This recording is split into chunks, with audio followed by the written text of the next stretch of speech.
Welcome back to the round 3 game of Damascus.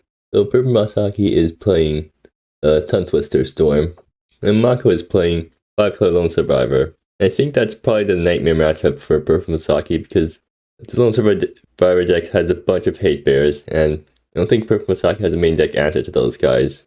And it seems like Mako has drawn in hand with 2 hate bears. Wow, that's gonna be tough for Purplemurasaki. Well, on the bright side, at least they're on the play, so if Purplemurasaki manages to combo off next turn, then maybe it's not as bad. Well, Tyrant Building comes down.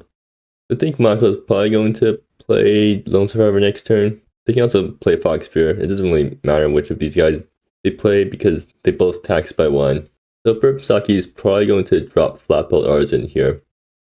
And they drop Flatbolt Artisan. Actually, maybe the hate bears aren't that big of a problem if Purplemurasaki gets enough cost reducers, because with Flatbolt Artisan out, it's basically a wash. Like Fox Spear increases it by 1, Flatbolt Artisan reduces it by 1. It's not that bad. But Mako draws Betsy's Brood. They might just Betsy's Brood the Flatbolt Artisan now, and then play the tax creature later. No, they're going to lay off with Lone Survivor. So everything that Purplemurasaki does costs 1 more, except Flatbolt Artisan is reducing everything that Purplemurasaki does by 1. So right now Purplemurasaki is neutral on mana cost. And Purplemurasaki's hand doesn't actually contain that many spells that would have normally gotten reduced by Flatbolt Artisan, so maybe not actually that bad. Yes, Purplemurasaki doesn't have their 3rd land, so they probably want to cantrip here to find their 3rd land. But they only have 1 blue source, so let's see which cantrip they lead off on. They're going to consult to draw 2 cards, maximize the number of lands they draw, and no, they don't draw a land, so that's pretty painful. Purplemurasaki probably playing Volcanic Pounce just to get 1 more look. And let's see if they draw a land. Okay, they do draw a land, so that's good. They can finish off the turn with a Monkey Shines or a Weed from Chaff. Probably finishing off with Monkey Shines, and then setting up their hand for next turn. They're going to Nebula for mono blue. I guess they don't really need any other colors of mana. Like, bottleneck for Purplemurasaki's deck is blue mana because they get red mana pretty freely from the rituals. So Purplemurasaki casts Monkey Shines and looks at the top of their deck, going to the bottom both Unleash and Tongue Twister. So Purplemurasaki only runs 1 copy of Unleash in their deck, which means that since Unleash is in the graveyard, Purplemurasaki can't really afford to infuse the apparatus. And does Mako have anything that exiles from graveyard in the main deck? I don't think so. So a mailing the single copy of Unleash the Dragon isn't that big of a problem for Purplemurasaki. They can just shuffle it back later with Tongue Twister. Mako plays down 2 Fox Spears, so now the taxes are starting to pile up again. And Purplemurasaki plays Tongue Twister, and I guess they're just hoping not to die next turn. The Tongue Twister with Ward will prevent Betsy's Brood from killing it, because Mako only has 4 mana this turn, and Betsy's Brood costs 3. I guess they're just going to Betsy's Brood to Flatbolt Artisan. Or no, they're going to forget that Tongue Twister has Ward. Okay, I guess they're just going to accept that they misplayed and got the trigger countered. So Mako swings in with a 5/5. They're not going to attack with more stuff. I guess Purplemurasaki's creatures are 1/3, so they block Fox Spear pretty well. So I think Purplemurasaki might be able to go off this turn due to Tongue Twister and Flatbolt Artisan both cost reducing stuff. But it's going to be a lot harder, because suddenly the odd evens of Tongue Twister will matter for spells that normally would have just gotten cost reduced to 1 mana by Flatbolt. Purplemurasaki does have a handful of rituals though, so they're probably thinking about what to do.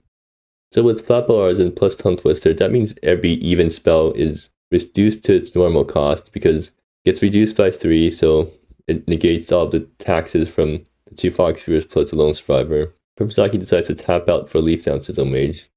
I guess they're probably just playing out all the rituals now, because it means that basically every other ritual actually gets the mana. Then all of the odd rituals will lose the mana. Is it advantageous to play out the rituals? Like, how much mana are they losing on each ritual that gets taxed? Oh, so the odd rituals cost 2 extra, and okay, Purplemurasaki concedes because they realize they're going mana negative right there. So post sideboard, I don't think the matchup gets any better for Purplemurasaki. because now Mako just gets the board in Summit Guardian, or actually they only get one Summit Guardian, so maybe not that bad. They have Hegemony Monarch now, which can exile stuff that Purplemurasaki might shuffle back in with Tongue Twister, but as long as Purplemurasaki keeps that in mind and doesn't discard or mill their single copy of Unleash the Dragon, they're probably fine. On Purplemusaki's side, they definitely want to bring in Fire Erasure to remove the tax creatures. Maybe Searflash if they really care about remove. Actually, Searflash kills Lone Survivor, so yeah, they're also bringing that in. But I think that's pretty much everything they're bringing in. So game 2, both players have drawn their opening hands. Purplemurasaki deciding whether to keep or not. Mako already kept because they have a turn 2 Lone Survivor, or even 2 Lone Survivors, in fact. Can Purplemurasaki even deal with 2 Lone Survivors? Like, they have Searflash for the first Lone Survivor, but Searflash doesn't really answer it in a profitable way because you need to cast a spell before it, and that's going to be taxed, and then the Searflash itself is also going to be taxed. If they had a land that lets them cast creatures, then they could have played turn 2 Flapple Artisan, which would have negated Lone Survivor's tax, which would have allowed them to kill Lone Survivor with Searflash plus another spell. But now I think Purplemurasaki probably doesn't have a good way to answer the turn 2 Lone Survivor from Mako. Purplemurasaki decides to keep their opening hand. So since Purplemurasaki's on the play, they probably will go turn 1, consult Ancient Knowledge, and try to hit more lands. Preferably lands that allow them to cast Flat Bars on 2. And since they're on the play, they don't have to discard the hand size like what would happen if you turn 1 consult Ancient Knowledge on the draw. They don't draw lands though, so that's kind of troublesome. They can still Ritual out Flapple Artisan still. Actually, if Mako plays a turn 1 Mana Dork, Purplemurasaki can do something like Decandra Sanctuary Ritual, and then Flapple Artisan plus Fire Erasure on the creature. I think that's probably what they're going to go for because that's the best use of their resources right now. And also prevents the nightmare scenario of Mako drops a turn 2 Lone Survivor and Purplemurasaki doesn't have mana to pay the tax. Seems like that's what they're going to go for. So Flapple Artisan plus Fire Erasure on the Mad Dork. Now that Mako's set back a turn, probably just going to take it slow and play L on turn 2 and play Lone Survivor on turn 3. Wait, Mako's drawing ridiculously well this game. They have 3 Lone Survivors in hand and a Fog Spewer. Wow, yeah, that's definitely not the hand you want to be seeing if you're playing a Storm deck. Purplemurasaki might just run out of removal spells at that point. So is Purplemurasaki going to Flash the Fog Spewer and have nothing else to do afterwards? You can also save the Searflash and let Mako drop a Lone Survivor so that they can copy the Searflash and hopefully get some more targets. In fact, Searflash, well no, if Mako drops Lone Survivor, then Purplemurasaki is getting taxed for 2, which Flappo negates 1 of, so they can still Ritual and then Searflash, which will answer Lone Survivor for a turn. And Purplemurasaki passes. I think that's probably what's going to happen. Mako fetches their white source, and down comes Lone Survivor number 1.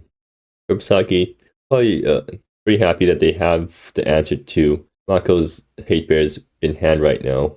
They can Ritual and then Searflash copy the Searflash with Flapple Artisan, right? Or no, they can't. The Rituals are still being taxed for 1 because Flapple Artisan only negates the first tax. Purplemurasaki is just going to pass. I guess they're hoping to draw land so they can pay through attacks.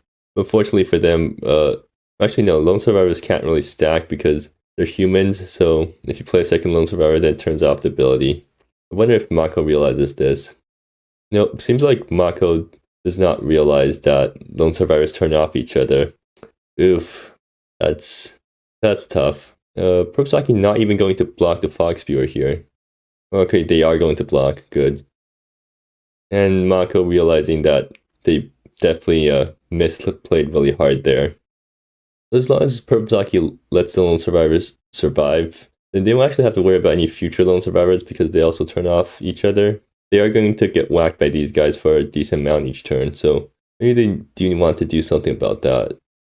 They're going to play Magnetic Torrent tap, probably to preserve life because Lone Survivors are swinging for a decent amount, and Purplemurasaki can't really afford to kill them right now, because that means future Lone Survivors become way better. So now Purplemurasaki is playing normal rate for spells because Floppo Artisan and Fox Spear both negate each other.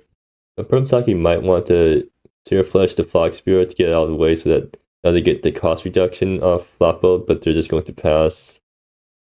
And Mako draws another land, so they have 5 lands now.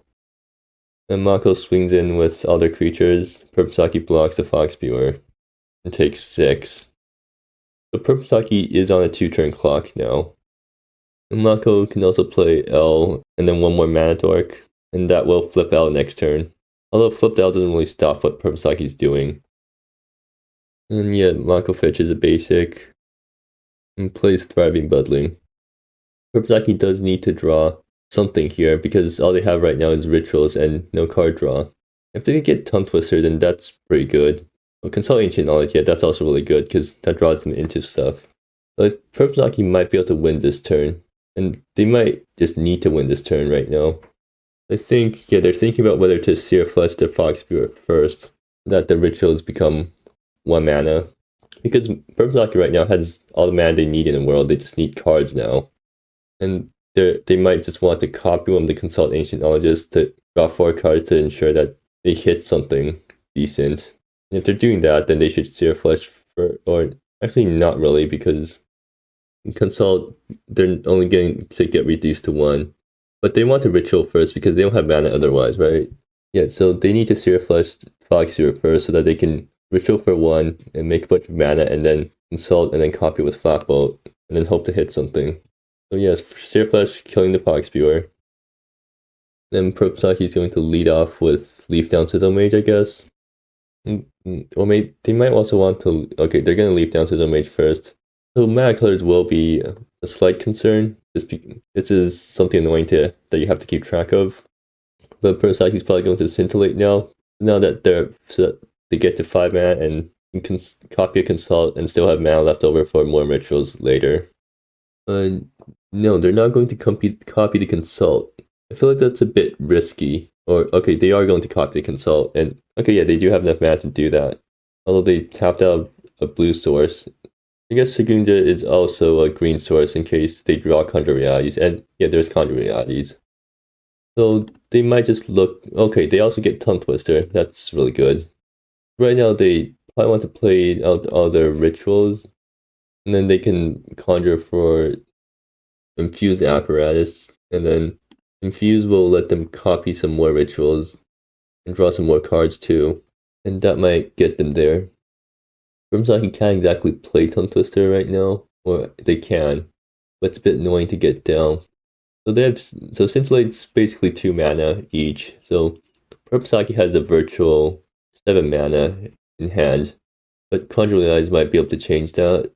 They can Conjure Realities, fetch a Ritual, and then also abound the Tongue Twister. But they're going to play out their Rituals first, which is probably a good idea. They want to like just get the mana out of their hand. I think Conjure for something and then abound the Tongue Twister. Well, if you're gonna abound the Tongue Twister's adventure, then there really isn't any point in conjuring for something because they'll be stuck in your hand. They'll get shuffled away. Well, Purplemurasaki is going to conjure right now. So let's see what they fetch. So they do get Infuse. Can you cast Infuse? Well, they're going to bound Scintillate. I don't think that's... Oh, right. Flapple reduces it by 1, so yeah, they can Infuse here. And Infuse... Well, Infuse actually does exile a bunch of stuff from their yard, and that's kind of relevant because Tongue Twister will shuffle stuff back in later, so by exiling 3 Scintillates, that's less Rituals that Purplemurasaki has in their deck after Tongue Twister. But maybe Infuse is just a big enough effect to not matter. Now they can Ritual a bunch and then Conjure Realities and abound the Tongue Twister off the Conjure Realities. I guess that's probably a bit premature. They'd rather want pass the thing they tutor off it and then Tongue Twister afterwards to draw a bunch of cards. Either way, Purplemurasaki gets to start using their removal spells. Not that really matters because they're gonna win this turn anyways. I guess if they don't win this turn, then they're not that badly off because they don't die to Mako.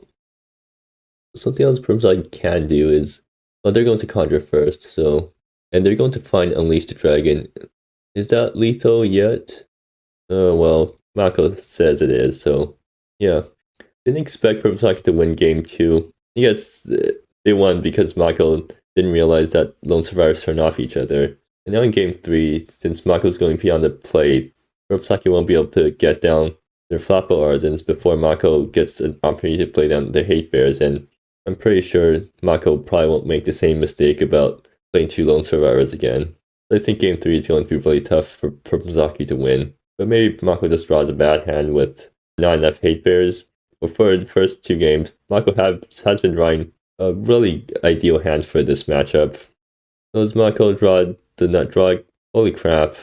Yet another hand with Fox Spears and Lone Survivors. When was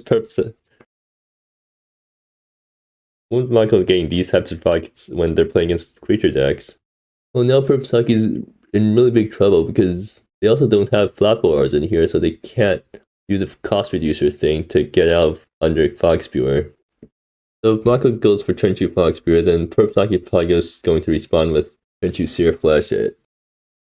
Okay, they decide to bomb 2 cards and they draw a land, and Mako draws yet another Fox Spear. How the hell are they getting insane nut draws every game? Well, now Purplemurasaki needs to Sear Flesh the Fox Spear here, and then Mako drops. Or actually, no. If Mako whiffs a land next turn, then they can't play Lone Survivor and they have to play Fox Spear again, which isn't. And Mako draws the exact card they need, so now they get turn 3 Lone Survivor. I don't think Purplemurasaki can answer this guy. And Purplemurasaki can't play Tongue Twister either because Shigenja Sanctuary doesn't make creature mana. I guess they can play land and scintillate for 3 mana to mana fix the Shigenja mana into creature mana for Tongue Twister. I'm not sure if they want to do that. They might have to because Tongue Twister will be able to negate some Lone Survivor's taxing effects. Purplemurasaki instead decides to play Consult Ancient Knowledge, hoping to draw into something that will let them not lose.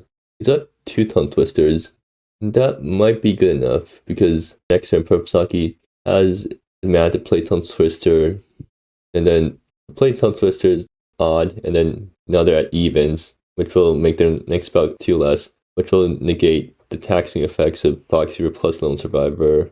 But that's probably not good enough, because then they won't be able to ritual out the second Tongue Twister. And now Lone Survivor is also playing down a pretty fast clock. Mako boarded in Volley's moves for this matchup, which I don't think makes really that much sense. I mean, Purplemurasaki has a damage-based win con, but once Purplemurasaki goes off, they can kind of just deal as much damage as they really need to. So Volley's moves doesn't really do much in this matchup. Okay, Mountain. So Purplemurasaki can't really do Tongue Twister, Scintillate Tongue Twister, but they can do Tongue Twister Monkey Shines, which is probably good enough consolation prize. And no, they're going to just not do anything with the Shigenja mana. I'm not sure if they realized they could have Monkey Shined there, right? They definitely could have Monkey Shined there, I think.